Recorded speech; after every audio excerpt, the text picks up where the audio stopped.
우리가 살아가는 삶에는 에너지가 필요합니다. 에너지가 없으면 생명은 죽어갑니다. 그러면 사람에게 필요한 에너지는 어떻게 공급되는 것일까? 사람은 음식에서 에너지를 얻습니다. 음식을 먹지 않으면 우리는 힘을 잃어갑니다. 그런데 사람이 모든 음식을 다 먹을 수 있는 건 아닙니다. 몇천 원 음식부터 수백만 원 하는 한 끼의 식사도 있습니다. 음식을 먹으려면 경제력이 필요하고요. 저는 목사로 다양한 음식을 그래도 먹는 편입니다. 개인적으로 있을 때는 보통 콩나물 국밥을 즐겨합니다. 함께 할 때는 값비싼 음식을 먹기도 합니다. 그러면서 저는 이런 생각을 해 보았습니다. 나는 혼자 있을 때 왜 콩나물 국밥을 먹고 또 때로는 함께 할 때 회부터 장어 여러 가지 그런 음식을 먹곤 하는가? 혼자 있을 때는 몸을 생각하는데 함께 먹을 때는 관계를 생각하면서 먹기 때문입니다. 우리는 음식을 먹을 때 몸의 에너지만 얻는 게 아니라 또 하나 얻는 게 있는데 관계 에너지를 얻기도 합니다. 음식을 통해서 나와 너의 관계가 생기고 밥을 먹는 사람을 식구라고 합니다. 식구라는 말은 음식을 함께 하는 사람을 이야기합니다.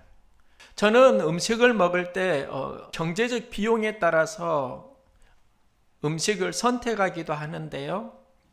만일 경제적 비용이 자유하다고 하면 얼마든지 먹을 것 같습니다. 예수님은 떡을 먹어야 한다 말씀을 하고 있는데요. 하지만 예수님의 말씀을 보면 우리가 에너지를 얻을 때 떡 이상의 것을 말씀합니다. 사람은 음식을 통해서 몸의 에너지를 얻지만 삶에는 정신 에너지도 필요합니다. 정신 에너지가 빈약해 가지고 일을 못하는 경우가 많습니다. 예전에는 밥을 못 먹어서 힘이 없어서 일을 못하는 경우가 진실일 수 있지만 지금 우리의 삶을 보면은 정신이 약화되면서 에너지를 잃는 경우가 있습니다. 몸의 에너지는 음식으로 얻는데 정신은 어떻게 에너지를 얻을 수 있는가? 말씀을 먹어야 하고요. 이 말씀을 먹는 공간이 생각입니다. 모든 음식이 좋은 건 아닙니다. 해로운 음식도 있습니다. 모든 생각이 좋은 건 아닙니다. 해로운 생각도 있습니다. 생각이 건강하려면 말씀이 들어와야 합니다. 이걸 은혜라고 이야기합니다. 생각에서 은혜가 살아나면 정신은 에너지를 얻고요. 하나님과 이웃과의 관계가 좋아집니다. 이 시간에 생각을 다룬 이유가 있습니다. 음식만 우리에게 에너지를 주는 게 아니라 생각하기에 따라서 영향을 주고 또 비용이 들어가지 않는다는 겁니다. 생각에서 에너지를 얻을 수도 있고 생각에서 에너지를 잃을 수도 있는데요. 우리에게 필요한 생명 에너지를 어떻게 생각에서 얻어갈 수 있는가? 예수님의 제자 중에 가룟 유다가 예수님을 배반하고 무너지는데요. 성경은 이렇게 기록합니다. 가룟 유다의 마음에 예수를 팔려는 생각을 넣었더라. 마귀가 생각에 들어가는 겁니다. 그가 무너지는 공간은 생각 때문이고요. 마귀가 우리를 넘어뜨릴 때도 생각을 말씀으로부터 멀어지게 합니다. 마귀가 유다에게 써먹었던 그 유다 전략은 지금도 우리에게 계속됩니다. 마귀는 우리의 생각을 지배하려고 합니다. 히브리 기자는 말씀합니다. 하늘의 부르심을 받은 거룩한 형제들아, 우리가 믿는 도리의 사도이시며 대제사장이신 예수를 깊이 생각하라. 예수를 깊이 생각하면 우리가 신앙 에너지를 얻습니다. 에베소 교회는 바울이 감옥에서 쓴 옥중 서신입니다. 감옥에서 에베소 교회에 대한 소식을 듣는데 그 소식을 단순화시키면 교회 안에 유대인과 이방인의 갈등이 있고 분열 조짐이 보인다는 겁니다. 이 문제를 어떻게 극복할 것인가? 바울은 감옥에서 기도하고요. 그 문제를 해결할 수 있는 방법에 대해서 묵상하고 생각합니다.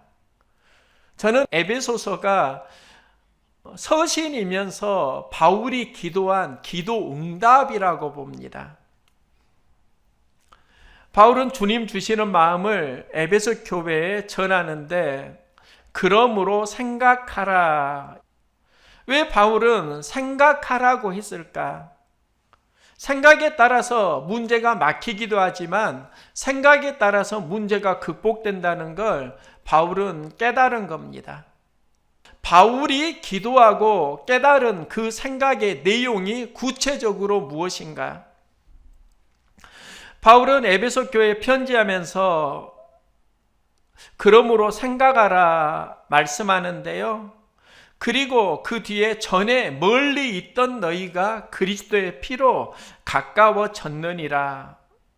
전에 멀리 있던 너희, 그리스도의 피를 잘 이해를 해야 하는데요. 멀리 있던 너희는 유대인과 이방인의 갈등을 암시합니다. 그래서 바울은 고백하는데 육체로는 이방인이요 할례를 받지 않는 무리라 칭함을 받은 자들이라. 하나님의 약속의 언약들에 대하여는 외인이요 세상에서 소망이 없고 하나님도 없는 자이더니. 이 말씀은 에베소 교회에 유대인과 이방인의 갈등이 있었다는 겁니다. 갈등이 극복되지 않고 있다는 겁니다. 우리도 신앙생활을 하지만 극복되지 않는 관계 갈등을 경험합니다. 바울은 이 갈등을 해결하는 비전으로 그리스도의 피로 가까워졌느니라.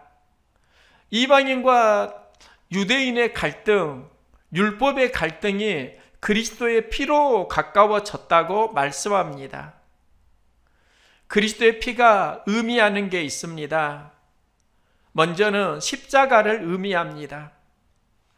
우리가 갈등 관계를 이기려고 하면 감당해야 하는 것이 십자가입니다. 우리는 관계를 긍정적으로 회복하기로 하지만 그 회복의 현장에는 감당해야 하는 십자가가 있습니다. 신앙생활에 십자가가 없으면 갈등은 극복되지 않습니다.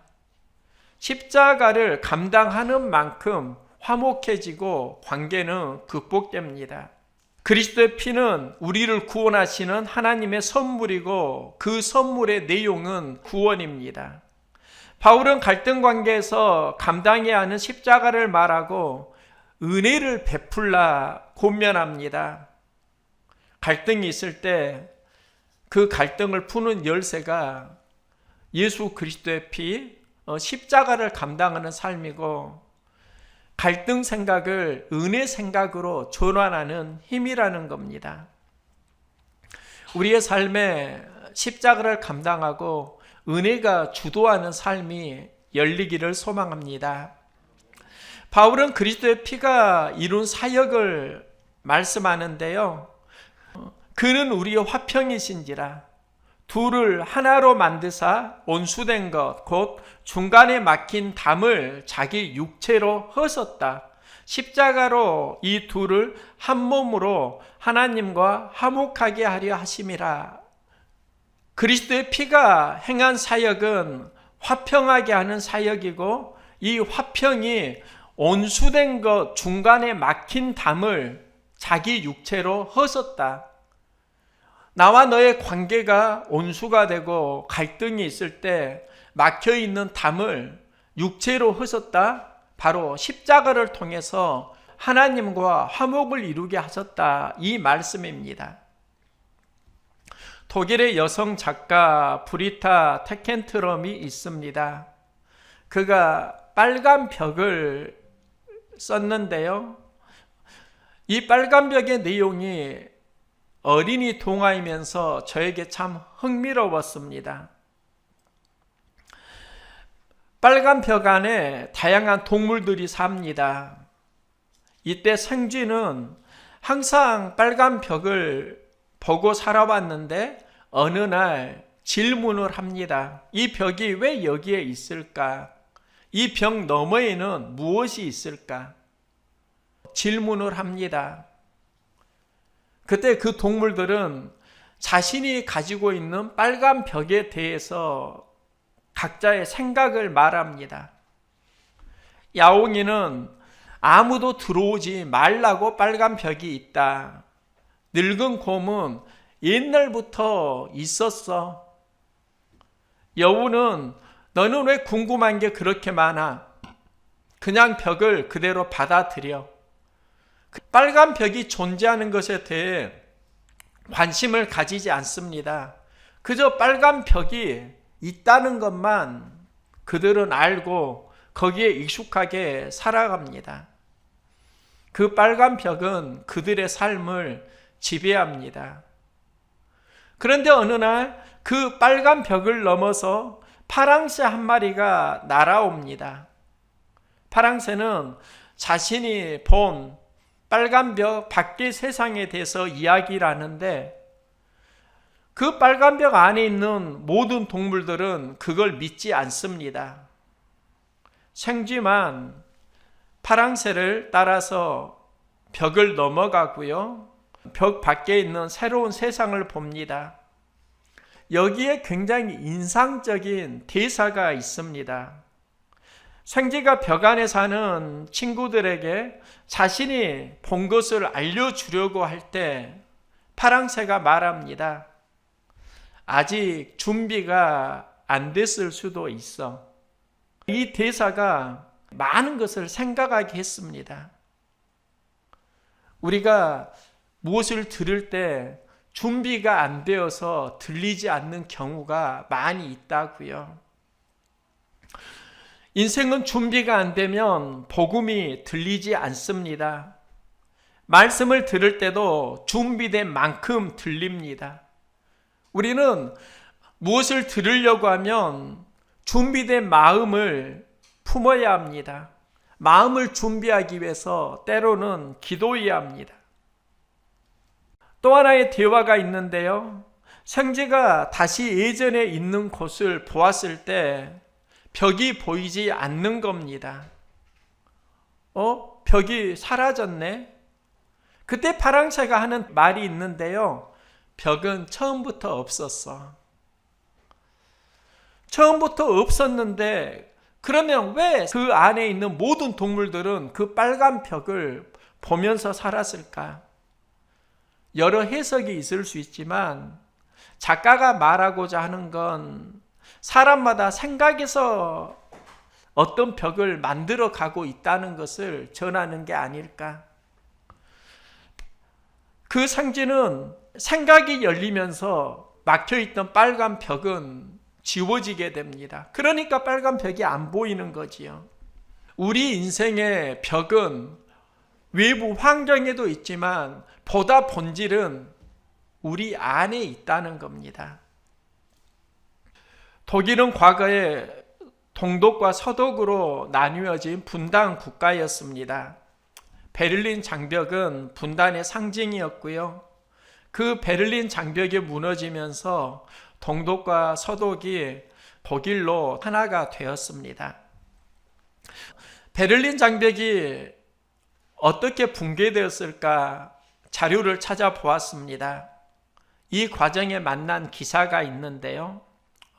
1989년에 사보부스키가 동독 정치국 대변인으로 임명되고 기자들 앞에서 여행법에 대해 발표를 합니다. 이때 한 기자가 사보부스키에게 질문을 하는데요. 우리 동독인들은 언제쯤 자유롭게 서유럽으로 여행할 수 있나요? 이 질문에 사보부스키는 대답합니다. 그들이 원하는 곳이면 아무데나 갈 수 있고 아무도 그들을 막지 않을 것입니다. 이때 기자가 다시 묻습니다. 그 법이 언제부터 발효됩니까? 그때 그는 준비되지 않는 질문에 당황하면서 투명스럽게 서류를 뒤척이다가 대답합니다. 지금 당장입니다. 이 인터뷰가 온 국민에게 방송이 되었고요. 이게 엄청난 사건을 만듭니다. 사보부스키는 여행법을 모르고 한 실수였습니다.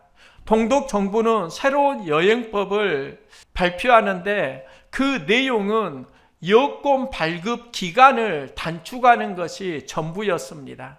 여권을 발급할 때 기간이 단축된다. 이게 정부에서 만든 새로운 법안이었는데 이것을 제대로 이해하지 못하고 전 국민이 지켜보는 그 앞에서 대변인이 실수를 한 것입니다. 이 방송을 본 수많은 동독인들이 베를린 장벽으로 몰려가고요. 그 베를린 장벽을 그날 밤에 무너뜨립니다. 그런데 이 사건만 보면 답이 안 나오더라고요. 이 사건이 일어나기 전에 무르익음의 과정까지를 함께 보아야 합니다. 베를린 장벽이 무너질 때 주변 환경이 있습니다. 1989년 헝가리 정부가 소련의 개혁 개방 정책을 받아들이고 오스트리아와 국경에 설치한 철조망을 제거합니다. 이건 독일의 주변 환경의 변화였습니다. 보다 흥미로운 건 동독 안에서의 이야기입니다. 동독에는 니콜라스 교회 기도회가 있었습니다. 베를린 장벽이 무너지기 10여 년 전부터 월요일 저녁에 처음에는 약 20여 명의 청년들이 교회에 모여서 기도를 하고 그 기도의 우선순위가 통일이었습니다. 이 기도회가 동독에 알려지게 되고 나중에는 사회에 영향력을 행합니다. 동독 정부는 이 기도 모임을 방해하려고 여러 가지 노력을 하지만 기도회는 멈추지 않고 지속됩니다. 후에 이 기도회에서 통일을 열망하는 평화 시위를 이끌어냅니다. 독일 통일을 말하는 사람들은 독일 통일의 원동력은 니콜라스 교회의 어류 기도회에 있었다. 이렇게 보편적으로 말을 합니다. 그러면 그 어류 기도회가 어떻게 10년 동안 지속될 수 있었을까? 몇 달, 한두 해는 가능하지만 10여 년 동안 기도했고 10여 년 후에 독일의 통일에 영향력을 행하는데 그 힘이 어디에 있었을까? 어류 기도회를 막으려고 군인과 경찰을 보냈습니다. 그런데 그들도 그 집회에서 성령을 체험하고 회개하는 역사를 경험합니다. 어류 기도회에는 성령의 역사가 매우 강력했습니다. 바울은 성령의 비전을 말합니다. 이는 그로 말미암아 우리 둘이 한 성령 안에서 아버지께 나아감을 얻게 하려 하심이라. 성령 안에서 하나님 아버지께 나아갈 때 가능하다는 겁니다. 율법을 가지고 내 경험을 가지고 유대인과 이방인들이 살아갈 때 하나가 될 수 없는데 그리스도의 피로 성령 안에 하나님 아버지께 나아가면 우리는 막힌 담을 허물 수 있다. 이 비전을 선포하는 겁니다. 지금 이 시대에 무엇이 고갈되고 있습니까? 정보는 많아지고 있습니다. 생각은 많아지고 있습니다. 내 생각은 옳다고 주장합니다. 성령이 소멸되어 있습니다. 이게 굉장히 큰 문제입니다. 성령이 빠진 생각은 결코 하나됨으로 이끌어 가질 못합니다. 예수님의 삶은 그것을 정확히 보여줍니다. 예수님은 성령으로 잉태되었습니다. 그리고 공생애를 시작하실 때 성령으로 이끌리어 마귀에게 시험을 받으시니라. 성령의 이끌림으로 40일 동안 금식 기도를 하십니다. 금식 기도를 하고 세례를 받을 때 하늘이 열리고 성령이 비둘기 같은 형체로 그의 위에 강림하시더니 예수님은 세례를 받으실 때도 성령을 체험하십니다. 예수님이 선포하신 메시지가 주의 성령이 내게 임하셨으니, 이게 공생애를 시작할 때 제일 먼저 선포하신 메시지입니다. 예수님이 성천하시기 전에 아버지께서 약속하신 것을 기다리라고 제자들에게 당부합니다. 약속하신 것이 바로 성령을 이야기합니다. 성령이 너희에게 임하시면 너희가 권능을 받고 예루살렘과 온 유대와 사마리아와 땅끝까지 이르러 증인이 되리라고 말씀합니다. 예수님의 사역을 보면 시작부터 과정부터 마무리까지 항상 성령과 동행하는 삶이었습니다. 성령 안에서 성령과 함께 성령을 통해서 이룬 사역입니다. 우리나라 대표 강사 중에 유명한 한 분이 김미경 강사입니다. 아들이 있는데 학교에 적응하지 못합니다. 결석을 많이 합니다. 어느 날 선생님에게 전화가 왔습니다. 아들이 학교에 출석하지 않아서 지금 출석 일수가 미달로 이틀 더 결석한다면 교칙에 따라 아들은 퇴학입니다. 차라리 퇴학 당하기 전에 자퇴를 하시는 게 어떻습니까? 이 전화를 담임 선생님에게 받습니다. 이제 김미영 씨는 학교에 가서 아들 자퇴를 하게 됩니다. 학교에 나가지 않는 아들은 일상이 바뀝니다. 낮에는 잠을 자고 밤에는 밖으로 나가고 새벽 3시가 되면 집에 들어옵니다. 이게 우리가 듣는 이야기지, 가정에서 아들이 이렇게 살아간다고 하면 그 안에 많은 갈등이 느껴집니다. 아들은 새벽 3시에 들어와서 배가 고프니까 홀로 라면을 먹고 잠을 잡니다. 그러던 어느 날 김미영 씨는 아들의 방에 들어갔는데 그 방에 라면 냄새가 진동하는 것을 보고 마음이 참 아파옵니다. 아들 이대로 두면 안 되겠구나. 그는 새로운 결심을 합니다.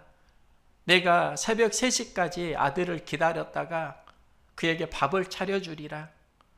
라면 먹고 자는 인생이 아니라 밥을 부모에게 대접받고 사는 인생으로 바꾸어 주리라. 김미영 씨는 아들이 새벽에 들어올 때까지 기다립니다. 따뜻하게 밥을 차려줍니다. 거실에 불이 켜져 있고 밥을 먹는 소리에 아빠가 잠이 깹니다. 이제 아들이 학교에서 퇴학을 당하고 낮과 밤이 바뀌고 새벽에 들어와서 밥을 먹고 있는 그 모습에 화가 납니다. 그래서 새벽 3시에 뭐 하는 거야? 이렇게 화를 냅니다. 이 소리를 들은 아들이 숟가락을 놓고 방으로 들어갑니다. 이 상황에서 엄마 김미경이 남편에게 했던 말이 있습니다. 당신은 이 아이가 나쁜 놈으로 보이지 나는 아픈 놈으로 보이는데, 이 말이 굉장히 저에게 충격이었습니다. 똑같은 상황에서 바라보는 생각이 이렇게 다르구나. 우리 인생도 보면 두 가지 생각이 있습니다. 나쁜 놈으로 정죄하는 생각도 있고 아픈 놈으로 보는 생각도 있습니다. 나쁜 놈으로 보면 갈등하는 적이 됩니다. 아픈 놈으로 보면 돌보아 주어야 하는 친구가 됩니다. 아들에게 두 모습이 있습니다. 학교에 적응하지 못하고 퇴학을 당하고 낮과 밤이 바뀌어서 생활하고, 이런 삶을 건강하게 받아줄 수 있는 부모가 얼마나 될까요? 그러면서 아들을 나쁜 놈이라고 생각하면 상처를 받습니다. 그런데 아들은 꿈과 비전을 발견하지 못하고 있네. 마음이 아프겠지. 마음이 아프면 환자이고, 아들 환자는 내가 도와주어야지, 도와줄게. 엄마가 이 마음을 품은 겁니다. 똑같은 대상도 어떻게 바라보느냐에 따라서 정죄가 되고 돌봄이 되기도 합니다. 생각에는 다양한 양면성이 있습니다. 나는 목회를 하면서 다양한 사람들을 만납니다. 저도 떠오르는 생각이 있습니다. 믿음이 있는 것 같은데 믿음이 없는 사람이 있고요. 또 안정감이 없다. 자기 감정만 안다. 또 때로는 연약한 사람이구나. 영혼이 힘들어 신음하는 아픈 사람이구나. 그런데 말씀을 준비하면서 깨달은 게 있습니다. 내가 만나는 이웃들은 바로 내 자신의 모습이라는 겁니다. 나도 믿음이 연약한 목사이기도 하고요. 때로는 안정감을 잃어버리고 감정에 휘둘리기도 합니다. 또 연약한 사람입니다. 나도 영혼이 힘들어 신음하는 아픈 목사가 될 때도 있습니다. 바울의 메시지를 다시 한번 듣기를 소망합니다. 그러므로 생각하라. 보면 깨닫고 적용해야 하는 생각을 말합니다. 바울은 에베소 교회를 품고 기도하면서 보고 깨닫고 적용해야 하는 것이 무엇인지를 말합니다.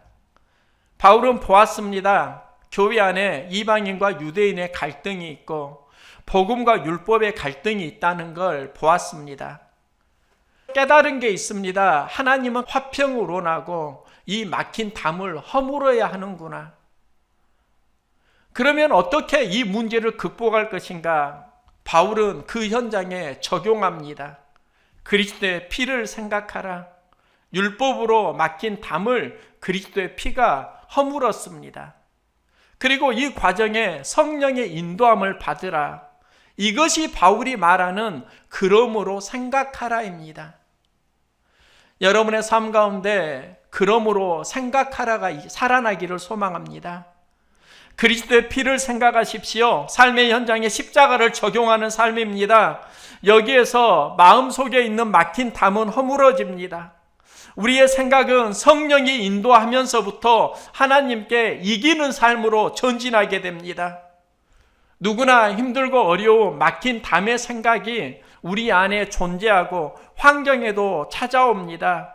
이때 우리가 환경을 바꿀 수 없다고 하면 그러므로 생각하라를 적용하는 겁니다. 바울 메시지가 우리에게 새로운 소망을 주는 메시지입니다. 생각에 그리스도의 피를 적용하십시오. 성령의 인도하심이 있기를 소망합니다.